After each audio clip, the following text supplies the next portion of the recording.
বন্ধুরা, আজকের আমি দই কাতলা বানাবো। তাই এই যে বড় বড় 4 পিস কাতলা মাছের পিস নিয়ে নিয়েছি। আর নিয়ে নিয়েছি যে পেঁয়াজ, আদা, কাঁচা লঙ্কা, পানমৌরি আর যে পোস্ত।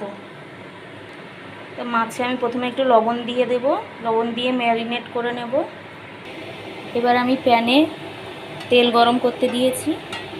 এবার আমি মাছগুলোকে হালকা করে ভেজে নেব। আমি কিন্তু কোনো হলুদ দেইনি, শুধু লবণ দিয়েই মাছগুলোকে ভেজে নেব।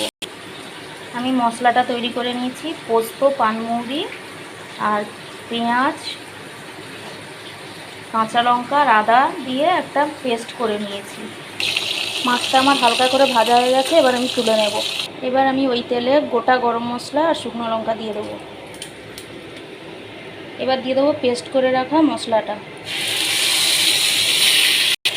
এবার আমি মশলাটাকে একটু ভাজা ভাজা করে নেব।